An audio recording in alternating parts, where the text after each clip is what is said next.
नग्न शरीर, भस्म का लेप, संसार से नाता तोड़कर कठिन तपस्या में लीन एक रहस्यमयी साधु। ये कोई आम सन्यासी नहीं बल्कि नागा साधु हैं, सनातन परंपरा के सबसे रहस्यमयी और शक्तिशाली योगी। कौन है ये और क्यों इनका जीवन आम इंसानों से बिल्कुल अलग है? आइए जानते हैं इस रहस्य को। नमस्कार दोस्तों, स्वागत है आपका हमारे इस चैनल पर। आज हम बात करेंगे एक अद्भुत और रहस्यमयी विषय पर, जो है नागा साधु। दोस्तों, नागा साधुओं का इतिहास सदियों पुराना है। माना जाता है कि आदि शंकराचार्य ने इन्हें संगठित किया था ताकि सनातन धर्म की रक्षा की जा सके। ये साधु किसी आम सन्यासी की तरह नहीं रहते, बल्कि ये अखाड़ों में दीक्षित होकर कठोर तपस्या करते हैं। दोस्तों, नागा साधु शब्द दो भागों में बटा है। नागा, यह संस्कृत शब्द नग्न से लिया गया है, जिसका अर्थ है निर्वस्त्र या बिना कपड़ों के रहने वाला। नागा साधु सांसारिक मोह माया से मुक्त होकर कपड़ों का त्याग कर देते हैं। साधु, इसका अर्थ है सन्यासी या योगी, जो आध्यात्मिक मार्ग पर चलते हैं और ईश्वर की साधना में लीन रहते हैं। दोस्तों, नागा साधु बनना जितना कठिन दिखता है, असल में उससे कई गुना ज्यादा कठिन होता है। तो चलिए दोस्तों, हम नागा साधु बनने की कठिन यात्रा को गहराई से समझते हैं। नागा साधु बनने का सफर करीब 17 से 19 साल की उम्र के बीच शुरू होता है, और जो भी व्यक्ति नागा साधु बनना चाहता है, उसे पहले किसी शैव अखाड़े में प्रवेश लेने के लिए आवेदन फॉर्म भरना पड़ता है। दोस्तों, भारत में टोटल 13 अखाड़े हैं, जिसमें से प्रमुख 7 अखाड़े हैं, जिसमें जूना अखाड़ा,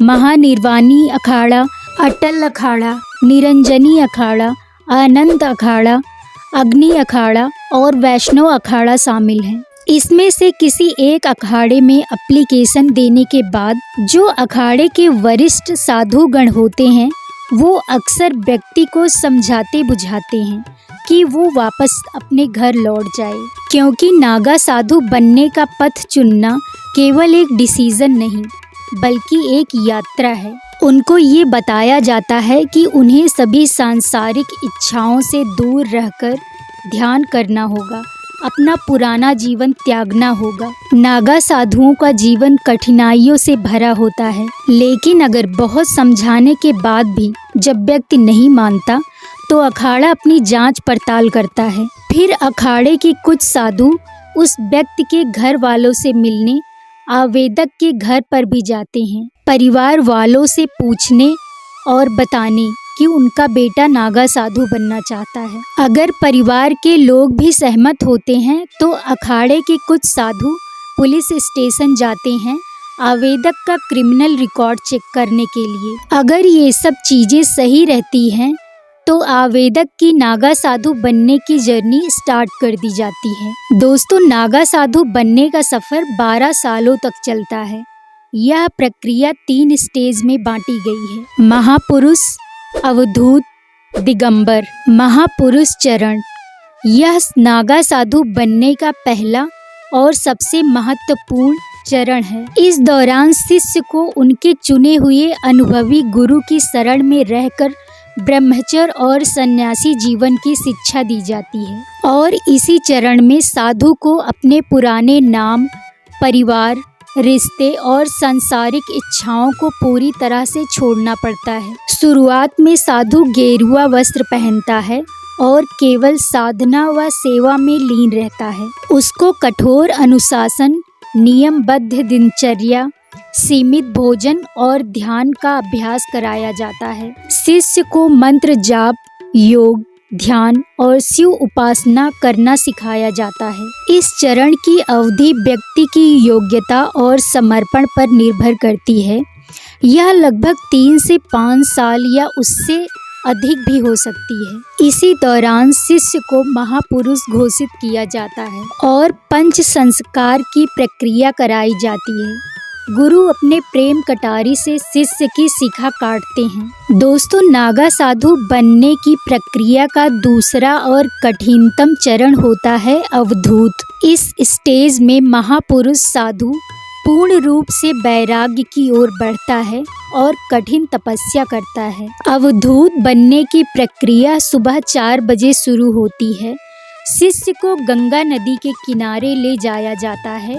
वहाँ उसका पूरा शरीर पवित्र और नवजात बच्चे की तरह निर्मल बनाने के लिए बाल काट दिए जाते हैं। फिर उसे नदी में स्नान करने के बाद उसे पुराने वस्त्र को त्याग कर नई लंगोटी पहनने को दी जाती है। गुरु उसके शरीर पर भस्म लगाते हैं और जनेऊ पहनाते हैं और उसी टाइम दंड कमंडल भी भेंट करते हैं। इसी प्रक्रिया में 17 पिंडदान भी कराए जाते हैं। 16 पिंडदान अपने पूर्वजों के लिए और 17वां पिंडदान खुद के लिए करना होता है। इसके बाद श्रेष्ठ नागा साधु द्वारा आधी रात को विजया यज्ञ किया जाता है।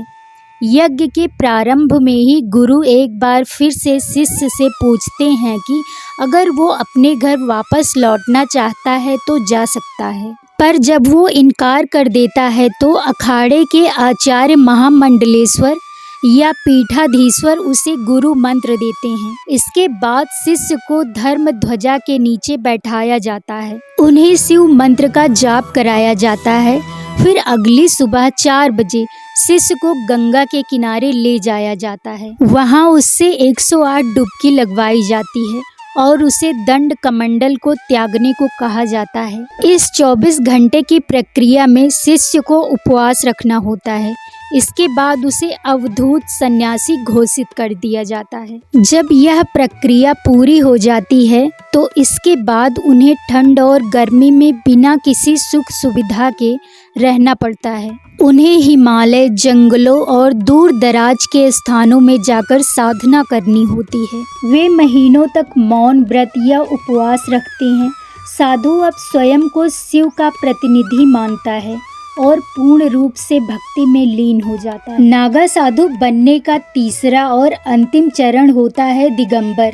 यह उच्चतम स्तर होता है। इस अवस्था में साधु पूरी तरह से सांसारिक इच्छाओं और शरीर की आवश्यकताओं से मुक्त हो जाता है। दिगंबर का अर्थ होता है जो केवल आकाश को वस्त्र मानता है। इस चरण में साधु पूरी तरह नग्न रहता है, जिससे वह भौतिक दुनिया से पूरी तरह अलग हो जाता है। इस दौरान साधु अपने भोजन, जल, नींद और शरीर की अन्य आवश्यकताओं पर पूरी तरह नियंत्रण पा लेता है। दिगंबर की दीक्षा शाही स्नान के एक दिन पहले होती है।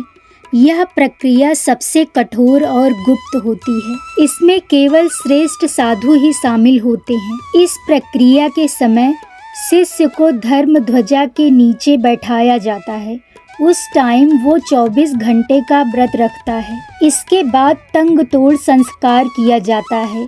यह प्रक्रिया सुबह 3 बजे से शुरू होती है। अखाड़े के भाले के सामने आग जलाकर अवधूत के सिर पर गंगा जल छिड़ककर तंग तोड़ संस्कार करते हैं, जिसमें अवधूत को असहनीय पीड़ा से गुजरना पड़ता है। इसके बाद वह साधु पूरी तरह से सांसारिक बंधन से मुक्त हो जाता है। फिर अमृत स्नान के दिन वो साधक गंगा में सभी नागा साधुओं के साथ अमृत स्नान करता है। उसी टाइम उसे नागा साधु घोषित किया जाता है। दोस्तों, माना जाता है कि नागा साधु बनने के बाद व्यक्ति सामान्य जीवन में वापस नहीं लौट सकता। अब वो गुफाओं, जंगलों, हिमालय के पहाड़ों या तीर्थ स्थानों में तपस्या करते हैं। अब उनका उद्देश्य आत्मा की शुद्धि और भगवान की साधना करना होता है। महाकुंभ के दौरान नागा साधु अखाड़ों का प्रतिनिधित्व करते हुए अमृत स्नान में हिस्सा लेते हैं। नागा साधु धर्म और समाज की रक्षा के लिए तपस्या करते हैं। तो दोस्तों, यह थी नागा साधु बनने की कठिन लेकिन प्रेरणादायक यात्रा। अगर आपको यह जानकारी पसंद आई हो तो वीडियो को लाइक और सब्सक्राइब करें और हाँ, कमेंट करके अपनी राय जरूर दें। तो मिलते हैं ऐसी ही नेक्स्ट इंटरेस्टिंग वीडियो में। तब तक के लिए धन्यवाद और आपका दिन शुभ हो।